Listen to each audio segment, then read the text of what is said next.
What's up, everybody? It is the Hunter Fisher. Welcome back to the Beyond Braid YouTube channel. Actually, I think this is the first video on the Beyond Braid YouTube channel. And with that said, what better to put on the Beyond Braid YouTube channel how to spool your very first baitcaster or very first spinning reel with some braided line.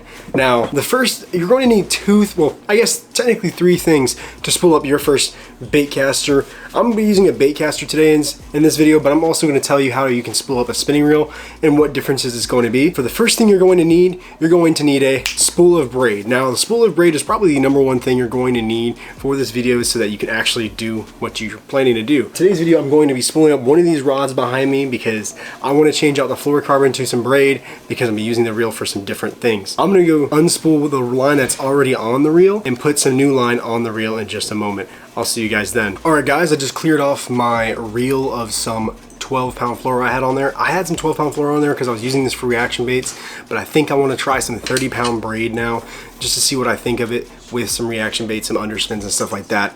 So I got a little bit of line still left on there. The reason why I did that is because I want to have a backing for my baitcaster. The reason why is so whenever the braid digs in from fish pulling drag, that it has something to bite into, because otherwise it's just gonna keep spinning around the spool and you're not really gonna get anything done with that. So what I'm gonna do is I'm gonna tie a leader from this to this, and from braid to this, and we're gonna start spooling it on the rest of the way, which should fit a decent amount on there, probably around 150 yards or so. This is the Daiwa Tattoo Elite on a Speed Demon from Casking Rod. It's orange, so I picked up some orange line because it's gonna look dope on this setup. The next thing you'll need for this setup is going to be a shoe. Yeah, you're gonna need a shoe, and the reason why you're gonna need a shoe is because I'm actually gonna show you. So why you're gonna need the shoe is for this right here. So what we're gonna do with this line right here is we're gonna stick a pin through it, and what we're gonna do, if we're using a baitcaster, whenever you put this in the shoe like so, make sure the line is coming off the top of the spool if you're using a baitcaster. The reason why is there's less line twist and less backlashing when you're spooling it on, because this is going to come on evenly for a baitcaster. If you're using a spinning reel, all you need to do is flip it upside down, and boom, that is easy enough. So all we need to do from here is flip it back over because we're doing a baitcaster, and we're all set. And now what I'm going to do is I'm going to tie a double uni knot leader for your backing. And the reason you guys can just search up how to do that. I'm not going to do a little tutorial on that, but all I'm going to do is just tie this with a double uni to the backing and start spooling up. All right guys, we got it all spooled up. I actually ended up using a Alberto knot. You don't really have to use either one or the other. I just used an Alberto knot because it held better on this line for some reason. I'm actually just using whatever line I had on here before as backing. And all you need to do from here is honestly, a good tip for you to spool up your reels with is to make sure you're doing it while it's on the rod, so that you don't have to hold it tight, or you don't have to worry about too much line twisting or line freaking out, so that it evenly spools up on the reel as you would if you were casting and reeling in. From here on now, all I gotta do is this right here. It's just easy life right here, easy life. All you gotta do is just reel it in, and it should spool on perfectly even there for you, as long as you're doing it through the line guide and doing it on your reel. So also really quick, as I'm talking about it, if you were to spool straight on with no braid, no nothing, or if you're spooling on backing into the reel, what I would do is actually use something called an arbor knot. So if you guys want to search up an arbor knot, I can show you it later, possibly. I'm actually going to show you on a different clip here in a minute here of how you would spool it straight to the reel, because I'm actually going to be spooling up a BFS reel for the video today, just to show you guys what a BFS reel entails of how to spool up any braid onto any baitcaster essentially. So as I'm talking to you, I've actually already spooled up the whole reel almost, and from here I'm going to clip it. So for the amount of line that you want on your spool, I'm going to show you guys right there. So if you guys notice, there's a little bit of a lip left on my baitcaster.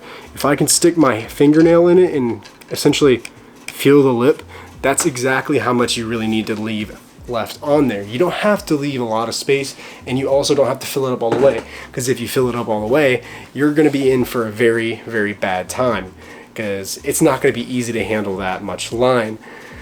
Because mainly what happens when you have that much line on there is you're going to notice that it's just going to backlash much easier. There's going to be no way that the spool can control the line at that amount. Typically you want to leave just a little bit, I mean like this tiniest bit, like probably that much spool, probably that much, yep. And that's how much you want to leave before you fill up the reel whole way. Now that I've actually spooled up one reel with backing, I'm actually going to show you how to spool up a baitcaster with braid with no backing at all, because with BFS reels I have to do that. Also, real quick guys, before I show you how to tie the line to a spool, I want to show you guys what line I've been using this whole time. Is the Beyond Braid Optic Orange, and what we're about to spool up on the BFS reel is Beyond Braid Camo. So this Beyond Braid Camo is actually probably one of the most popular braid options from Beyond Braid. This is their 8-pound. That's what I'm using on my Baitcaster today, on my ultralight Baitcaster, and I'm really excited to spool this up and see how it does out on the water.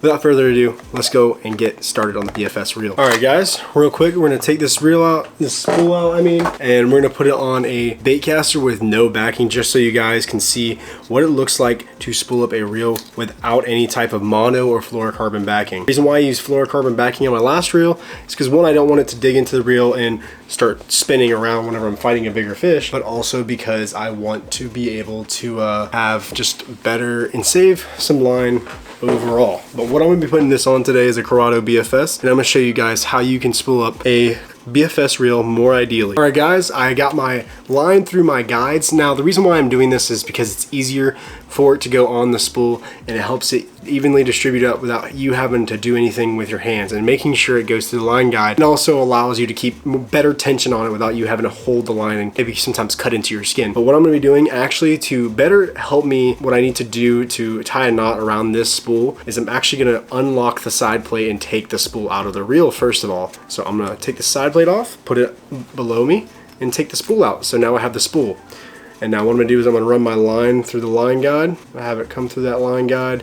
And I'm also going to take it out the hole where I just pulled the spool out of to take it out. And now from here, what I'm going to do is I'm going to show you guys how you take this spool and you wrap around it 3 times. Usually in the middle is the best place to do it, but you can really do it anywhere. It really won't make that much of a difference.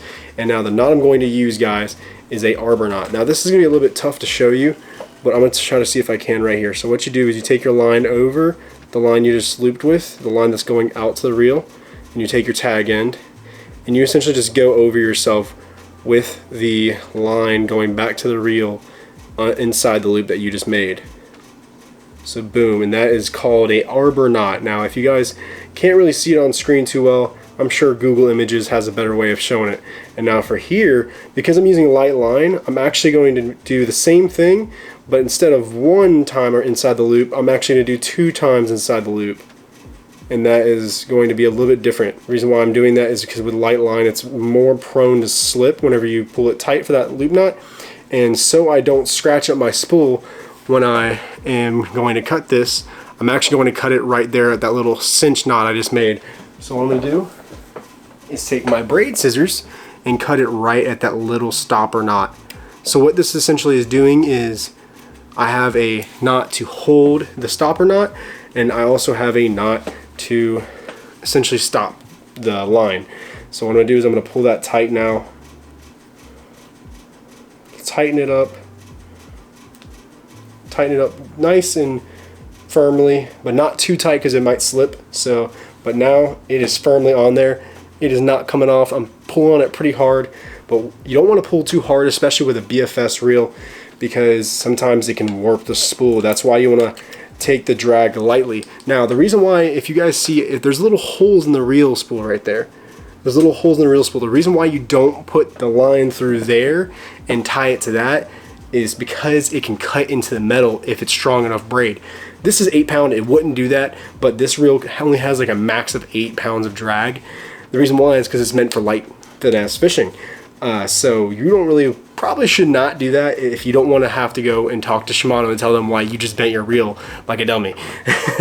So do not run your line through the eyes. Personally, I have cut into it and ruined a reel spool just like that. I definitely do not recommend tying it to those little holes in the spool. So now what I'm going to do is put that side plate back on, get to reeling. Now what we're actually going to do is we're going to crank that drag back down. Make sure that drag is tight so that when you're spooling it in, it's not going to pull back at you. So now I'm just going to reel. Have a nice time reeling. It looks actually so sick going on there because it's that camo, so it looks so dope going on there.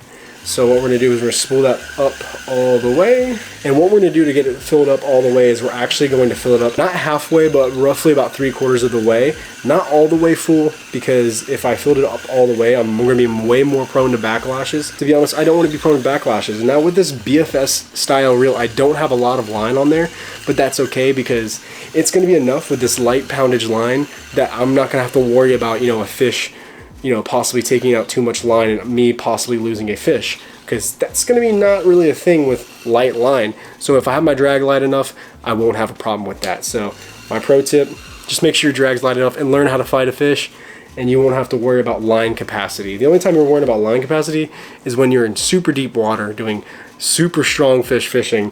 And sorry, my recording just cut off, but I don't think I'm going to be needing much stronger than 8 pound or possibly 4 pounds of drag. So keep that drag light, and you don't have to worry about line capacity and problems like that. Just learn how to fight your fish. It comes with experience, and you'll get better at it as you go on. I just finished up my BFS reel, and with that, that finishes up the video for here at Beyond Braid. I want to say thank you guys for watching. If you guys want to save a little bit of money over at beyondbraid.com, make sure you use code HUNTER. It will save you 10%, and you can get really dope colors like this camo braid right here. Looks so dope. Wow, that looks so sick on the reel. I'm gonna show you guys the finished product of also my other reel that I spooled up right there. That's that optic orange.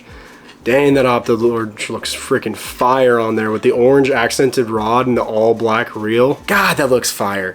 So what I'm gonna do is I'm gonna get set up for my fishing day tomorrow. I want to say thank you again to Ryan over at Beyond Braid for having me be the first creator on the Beyond Braid YouTube channel. And I want to say thank you guys for watching. Make sure you guys subscribe, like, and don't forget to use code HUNTER at beyondbraid.com.